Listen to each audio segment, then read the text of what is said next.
මට රාය කැලි මාතසා කියන නම ඇරෙන්න නගරාධිපති කමට මතක තියෙන තව එක නමක් කියන්න. කාගේවත් දේශපාලන පක්ෂයක. ඒවා අපි දන්නේ නැහැ. එක්කෙනා ඉන්නේ one and only ජාතික ජන බලවේගයේ අපේක්ෂිකා රාය කැලි මාතසා සහෝදරි. එයාගේ නායකත්වයෙන් එයාගේ වටේ ඉන්න කට්ටිය තමයි මේ ඉන්නේ. මේක නියත ජයක්. රටේ ජනාධිපතිකම ජාතික ජන බලවේගයට දීලා රටේ පාර්ලිමේන්තුව ජාතික ජන බලවේගයට දීලා නගර සභාව වෙන කෙනෙකුට දෙන්න හිතෙනවද? එහෙම හිතවිල්ලක් එනවද? එහෙම හිතෙන්න හිතවිල්ලක් නැහැ. රට අනුරට දීලා ගම වෙන කාටවත් දෙන්න උම්නාවක් නැහැ. බඩේපත් වගේ විශ්වාසයි මේක අපි දිනනවා. ජාතික ජන බලවේගයේ ජයග්‍රහණය තමයි 6 වෙනිදාට සම්පූර්ණ වෙන්නේ. කොළඹ මහනගර සභාවේ මැතිවරණය තමයි මුළු රටම ආදර්ශයට ගන්න. පැවතිච්ච ආණ්ඩු යටතේ කොළඹ මහනගර සභාවේ මැතිවරණය එනකොටම කවුද නගරාධිපති කියලා නම් කරනවා. ඉතින් අපි දන්නවනේ මේ මහනගර සභාවේ බලය ගියේ එක්සත් ජාතික පක්ෂයේ ප්‍රමුඛ කොළපාට ආණ්ඩුවකට. ඒ දවස්වල කරු ජයසූරිය මහත්තයා හිටියා. මොකද ඒ සටන් පාටේ කරුවාවොත් මරු පායයි හිරු කියලා කිව්වා. දැන් ඕගොල්ලන්ට හිරු පෑවුවද? මිනිහා නගර සභාවේ නගරාධිපති වෙලා ඉඳලා ගෙදර ගියා. එයාට හිරු පෑවුවා. හැබැයි ඕගොල්ලන්ට හිරු පෑවුවේ නැහැ. ඊට පස්සේ ආවා දිනේෂ්ගේ අයියා. ප්‍රසන්න නගරයක් කරා ප්‍රසන්න ගුණවර්ධන. එයාගේ නම ප්‍රසන්න. එයාත් කිසිම ප්‍රසන්නතාවයක් ඇති වුණේ නැහැ. මේ ප්‍රදේශයේ හැමමයි මිනිහත් බහැලා ගියා. ඊට පස්සේ ආවා මුසම්මිල්. මුළු කොළඹම කොළ පාටයි මුසම්මිල්ට ජය පාටයි කියලා මතකද? අපිට මතකයි ඔයගලන්ට මතක නැති වුණා. එහෙම තමයි කී. දැන් එහෙම සටන් පාටයක් ඇහිලා තියනවද කාගේවත්? කාගේවත් නැහැ. නමක් දකින්නත් නැහැ. එකම නමයි අපි දැකලා තියන්නේ. ඒ ජාතික ජන බලවේගයේ රායි සහෝදරියගේ විතරයි. ඒකෙන් පේන එක දෙයක් තියෙනවා. දිනන්නේ අයියෙන් කෑ ගහලා කියන්නේ. කවුද දිනන්නේ? ජාතික ජන බලවේගය. 76 වසරේ ගත කරපු කාලය ඇතුලේ මැතිවරණ පරාජයන් අත්පත් කරගත්තට අපි ජනාධිපතිවරණේ ඉඳලා දිනන්න පටන් ගත්තා. පාර්ලිමේන්තුවේ 3 දෙනෙක් ඉඳලා අපි දිනුවේ. පාර්ලිමේන්තු මැතිවරණය පාර්ලිමේන්තුවේ 3 දෙනෙක් ඉඳලා අපි 113ක් දෙන්න කිව්වහම 159ක් වැඩිපුර දීලා තිනවා. එහෙම ජයග්‍රහණය වෙවි යන රැල්ලක කාට හරි හිතෙයිද නගර සභාව වෙන කාටවත් දෙන්න? එහෙම හිතෙන්නේ නැත්තේ අවුරුදු 76කට කරන්න බැරි දේවල් අපි මාස 6න් කළා තියෙනවා. මේ ඔඩොක්කුවේ තියාගෙන ඉන්න දරුවා දිහා බලන්න. මේ දරුවා ලදරු පාසලකට යනකොට ආහාර වේලක් වෙනුවෙන් රුපියල් 40ක් හෝ 60ක් හම්බ වෙනවා. නමුත් අපි රුපියල් 100 බවට එකපත් කරලා තියෙනවා. ලදරු පාසලේ උගන්වන ගුරුවරියට දීමනාව අපි වැඩි කරලා තියෙනවා. මෙතන ඉන්නවනම් කාගේ හරි දරුවෙක් විශ්වවිද්‍යාලයේ මහපොළ ශිෂ්‍යත්වයේ ගන්න රුපියල් 5000ක් දැනට දෙනවා. කඳුළු ගෑස් කෑවා, බැටන් පොළු ප්‍රහාර වලට ලක් වුණා. නොයෙකුත් වද වේදනාව විඳලා තමයි ඔය රුපියල් 5000 ලබා ගන්න. ආනන්ද දිසානායක සහෝදරයා ජනාධිපති වුණා විතරයි. පහුගිය 21 වෙනිදා අයවැය ඉදිරිපත් කරනකොටම 5000 වැඩි කරා. තව 2500කින් දැන් 7500යි. මහපොළ ශිෂ්‍යාධාරය ඒ වගේම ගානකින් අපි වැඩි කරා. ඒ වගේම තමයි ගමේ අස්වැසුම ප්‍රතිලාභය අපි වැඩි කරා. ප්‍රතිලාභීන් ගණන අපි වැඩි කරා. මෙහෙම තමයි අපි ජනතාවාදී ලෙස මේ ආණ්ඩුව කල්පනා කරන්න හිතුවේ. තව දෙයක් තියෙනවා. මොනවද? අපි ජනතාවට නොදී අපි මොනවද අත් කරන් තියෙන්නේ? අපි ඔබට වගකීමෙන් කියන්නේ ජනාධිපතිගේ ඉඳලා අග්‍රාමාත්‍යවරියගේ ඉඳලා කැබිනට් මණ්ඩලයේ අමාත්‍යවරුන්ගේ ඉඳලා නියෝජ්‍ය අමාත්‍යවරුන්ගේ ඉඳලා മന്ത്രിවරුන් දක්වා අපි 159 දෙනා ඇතුළු ජනාධිපතිවරයා තමන්ගේ වරප්‍රසාද ගොඩක් අත්හැරලා තියෙනවා. ඒවා භුක්ති විඳින්න බැරි නිසා නෙවෙයි, තමුන්නාන්සෙලාට ගොඩක් බලපාන නිසා. තමුන්නාන්සෙලාගේ ප්‍රශ්නය අපේ ප්‍රමුඛ කරලා තියෙනවා. ඒක නිසා අපිට පුළුවන් වෙලා තියෙනවා ආණ්ඩුව ජනතාවගේ පැත්තේ හිට ගන්න නිසා ජනතාවාදී ආණ්ඩුවක් ලෙස කල්පනා කරන්න. ඒ වගේම අපි පොරොන්දු කීපයක් තමුන්නාන්සෙලාට දීලා තියෙනවා. අපි කිව්වා හොරු අල්ලන්නම් කියලා. කිව්වද නැද්ද? හොරු අයිතු ලෙස අත්පත් කරගත්තු ධනය දේපල යලි අත්පත් කරගන්නම් කියලා කිව්වා. කිව්වද නැද්ද?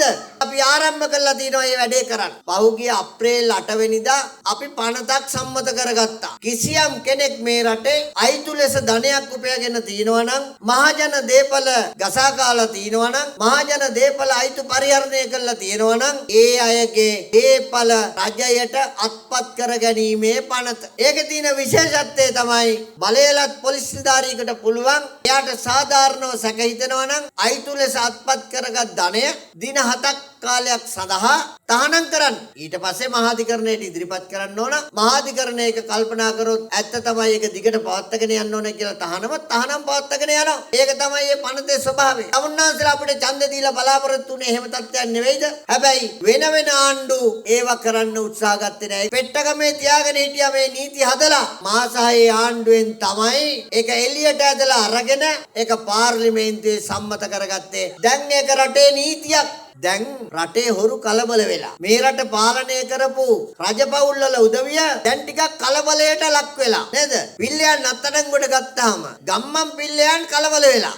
ඇයි රනිල් වික්‍රමසිංහ හිටපු ජනාධිපති විදියට ගෙදර ඉඳන් කෝල් එකක් අරන් රිමාන්ඩ් එකේ ඉන්න පිල්ලයන්. දැන් ඔහොම කරන්න පුළුවන්ද ඕගොල්ලන්ට? එහෙම කරන්න බෑ. අපිටවත් බෑ. හැබැයි රනිල් වික්‍රමසිංහ පිල්ලයන්ට දුරකථන ඇමතුමක් ගන්න හදලා අපේ පොලිසිය බෑයි කියලා. එහෙම පොලිසියක් නේද බලාපොරොත්තු උනේ? කලින් පොලිසිය නම් කතා කරන්නේ නැති තරම් කතා කරන්න ප්‍රශ්නයක් නැහැ. හැබැයි දැන් පොලිසිය වෙනස් නීති අනුගමනය කරන තත්ත්වයට ඇවිල්ලා ජනාධිපතිතුමාටවත් ජනාධිපති මන්දිරයේ ඉඳලා සැකකාරයෙකුට නම් කතා කරන්න දෙන්න බෑ කියලා. කීප පාරක් අහලා තිනවා දීලා නැහැ අවස්ථාව. ඊට පස්සේ ගම්මන් පිල්ලයන් එව්වා පිල්ලියක් විදියට. රනිල් වෙනුවෙන් පෙනී හිටින අවතාරේ හම්බ වෙන්න ගිය ගමන් අනේ පිල්ලයන් ඇඬුවලු. අපි කවදාකවත් දැකලා නැහැ ගම්මන් පිළ නඩුවක් කතා කරන. ගම්මන් පිළ යනකොට මිනිහට දුක හිතෙන්නේ නැද්ද? පූල් හොරා කරින්දනේ කියලා කතාවක් තියෙන්නේ. ඒ කියන්නේ පිල්ලයන් අත්අඩංගුවේ ඉඳගෙන කරන පාපෝච්චාරණය පිළිබඳව රජවාසලේ ඉන්න උදවිය දන්නවා. ඒගොල්ලෝ කරපු හොරකම්, ඒගොල්ලෝ කරපු මිනිමැරි, පාස්තු ප්‍රහාරයට සම්බන්ධ දේවල් පිළිබඳව ඒගොල්ලෝ හෘද සාක්ෂියේ තියෙනවා කකියන්න පටන් අරන් තිනවා. ඒක නිසා තමයි හැසිරෙන්න පටන් ගන්න මේ විදියට. හැබැයි දැන් මොකද වෙන්නේ? අපි කවුරු මැදිහත් වුණත් හිටපු ජනාධිපති නෙවෙයි, හිටපු කැබිනට් අමාත්‍ය නෙවෙයි, කවුරු හිටියත් නීතිය ක්‍රියාත්මක කරන එක අඩු කරන්නේ නැහැ. ජනවරම ඇතුලේ තිබුණේ එහෙම එකක් නෙවෙයිද? අන්න අපි නීතිය ක්‍රියාත්මක කරලා දිනවා. රනිල් වික්‍රමසිංහට එන්න කිව්වා අල්ලස් කොමිසමට. මුල් දවසේ ආවේ නැහැ. දෙවෙනි දවසකුත් එන්න කිව්වා.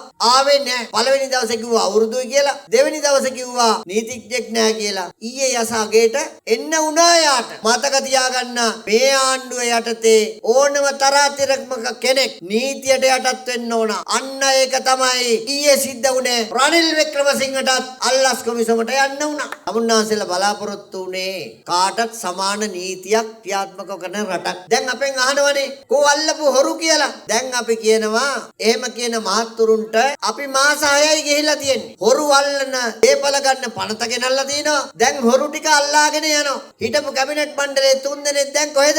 ඇතුලේ. එක්කෙනෙක් ඇතුලේ ඉන්නවා රුපියල් 28 ලක්ෂයක පෙට්‍රල් හොරකම් කළා. මොකද්ද එයාට දීපු දඬුවම? අවුරුදු 16ක් බරපතල වැඩ ඇතුව හිරගෙට යන්න ඕනේ. දැන් හොරු ටික කල්පනා කරනවා ලක්ෂ 28ට අවුරුදු 16 නම් මේ ආත්මෙ නෙවෙයි ඊළඟ ආත්මෙත් හිරේ ඉන්න තමයි වෙන්නේ කියලා දැන් ඒගොල්ලෝ කල්පනා කරන්නේ. දැන් හොරු කලබල වෙලා මේ යන ගමන් මාර්ගය වළක්වන්න කටයුතු කරමින් ඉන්නවා. තමුන්නාන්සලා බලාපොරොත්තු නීතිය සහ විධානය ක්‍රියාත්මක කරන ආණ්ඩුවක් මාස 6දී ආදර්ශය දීලා තියෙනවා. සජිත් ප්‍රේමදාස මහත්තයා අපිට අභියෝගයක් කළා තියෙනවා. බොරු අභියෝගයක්. අපේ රටේ ජනාධිපති අණ්ඩු කුමාර දිසානායක සහෝදරයා කිව්වලු ගමේ පාලනය වෙන පක්ෂයකට ගියොත් අපි සල්ලි දෙන්නේ නැහැ කියලා. ජනාධිපතිවරයා හැරෙන දෙපැලෙන් ඒක නිවැරදි කරා. මං හිතන්නේ සජිත් ප්‍රේමදාස හිතාමතාම තමයි මේ විකෘති කිරීම කරේ. ජනාධිපතිවරයා කිව්වේ අපි බොහොම හරි අමාරුවෙන් හොරකම් කරන්නේ නැති ඉතුරු කරගත්තු මුදලක් මධ්‍යම ආණ්ඩුවේ තියෙනවා. බස්නාහිර පළාත් සභාවේ තියෙනවා. මේ මුදල අලුත්මාවත කොට්ටාසයට දැන් ඒ ආදායම ගේන්න ඕනේ. අලුත්මාවතේ ඉන්න ඕන හොරකම් කරන්නේ නැති මහජන දේපල ගසා කන්නේ නැති කොට්ටාස අපේක්ෂිකාවක්.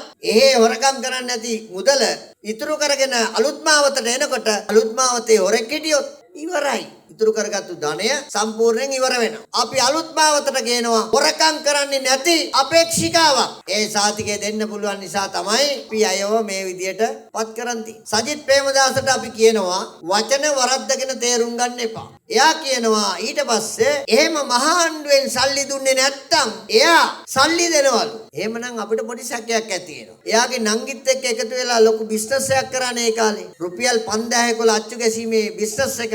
අන්න ඒ බිස්නස් එකේ කොටසක් විදියට තමයි සල්ලි දෙන්න වෙන්නේ. නැත්තම් එයා ගාව කොහෙද ප්‍රාදේශීය සභාවකට, නගර සභාවකට, මහනගර සභාවකට දෙන්න සල්ලි. අපි කියනවා සජිත් ප්‍රේමදාස මහත්තයාට කලබල වෙන්න එපා. ඔයාට ඒ අවස්ථාව උදා වෙන්නේ නැහැ. ඇයි කොළඹ මහනගර සභාව ඇතුළු ලංකාවේ සියලු මහනගර සභා, නගර සභා, ප්‍රාදේශීය සභා ජයග්‍රහණය කරන්නේ ජාතික ජන බලවේගය.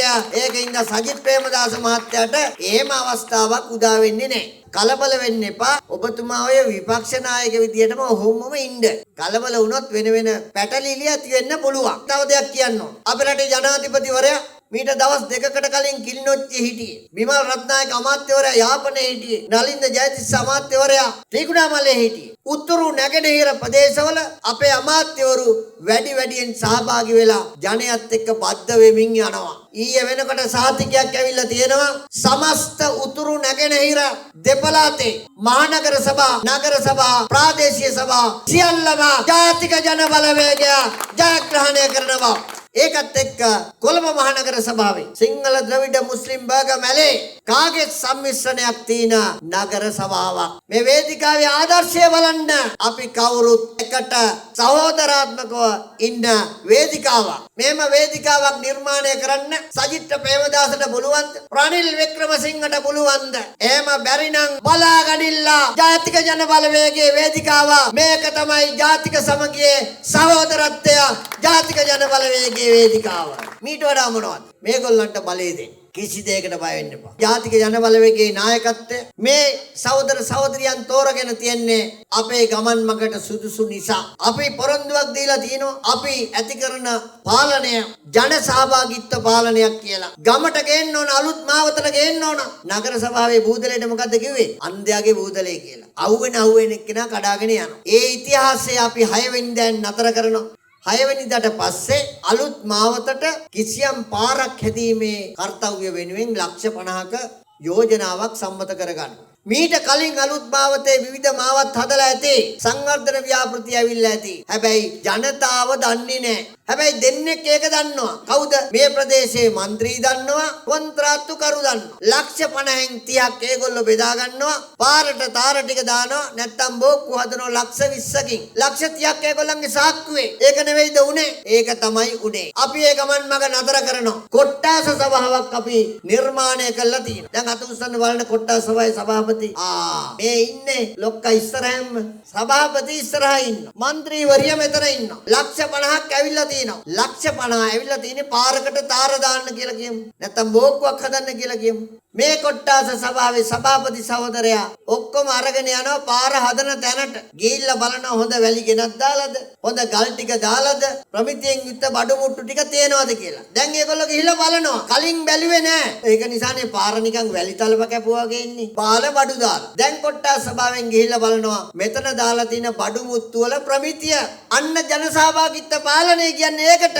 ගමේ මිනිස්සු මේක ගිහිල්ලා බලනවා. එහෙම පාලනයක් කලින් තිබුණේ නෑ. අලුත් පාලනයක් මේ. ගමේ පාලනයක්, ජන සහභාගීත්ව පාලනයක්. ඊට පස්සේ ක්ලීන් ශ්‍රී ලංකා. ඒකේ වෙනම සල්ලි ප්‍රමාණයක් තියෙනවා. අන්න තව දෙවෙනි අධියරයක්. ජනාධිපති මන්දිරයේ කමිටුවක් තියෙනවා. ගමේ කමිටුවක් හදන්න ඕන. කොට්ටාස සභාවේ උදව්වෙන් ක්ලීන් ශ්‍රී ලංකා කමිටුව. ඒ කමිටුවයි මේ කමිටුවයි සම්බන්ධ වෙනවා. අන්න ජන සහභාගීත්ව පාලනය. අපි හැම පොරොන්දුවක් දීලා තියනවාද? දීලා තියනවා. ඒක දැන් ක්‍රියාවට නැගෙනවා. ඊට පස්සේ පොලිස් දෙපාර්තමේන්තුව විදියට චක්‍ර ලේඛනයක් නිකුත් කරා මහජන ආරක්ෂක කමිටුවක් ගමේ හදන්න. මොකද ගමේ සාමයක් තියෙන්න ඕන. ගමේ උපද්‍රව කතා කරලා ඉවර කරගන්න කමිටුවක්. මෙතෙක් පැවති ප්‍රජා පොලිස් කමිටුව අහෝසි කරලා මහජන ආරක්ෂක කමිටුව හදනවා. මහජන ආරක්ෂක කමිටුව රැස් කරලා ගමේ ප්‍රශ්නේ ගමේ බේරනවා. හොඳ නැද්ද? ගමේ පොලිසිය ඉන්නවා, ග්‍රාම සේවකයෝ ඉන්නවා, රාජ්‍ය නිලධාරීන් ඉන්නවා. ඔය මත්ද්‍රව්‍ය වලට අදාළව නාකොටික් එකේ නිලධාරියෙක් ඇවිල්ලා වාඩිය ගන්නවා. ගමේ විදිනවා. වෙනදා තමුන්නාන්සලා ඔත්තුවක් දෙන්නත් බයයිනේ. දැන් රාජ්‍ය නිලධාරියා ගමට එනවා මත්ද්‍රව්‍ය භාවිතයට අදාළව. එහෙම තත්ත්වයක් උදා වෙනවා මහජන ආරක්ෂක කමිටුවේ. ඒකම නෙවෙයිද තමුන්නාන්සලා අපේක්ෂා කරේ. දැන් පාලනය ගමට ඇවිල්ලා. ජනවරම් 2ක් ඇතුලේ දීපු ජනවරමේ අභිලාෂය මාස 6ක් යනකොට අපි ඉෂ්ට කළා තිනවා. ඒ ආණ්ඩුවකින් තමයි තමුන්නාන්සලාගේ කොළඹ මහනගර සභාවේ පාලනය අපි ඉල්ලා සිටින්නේ.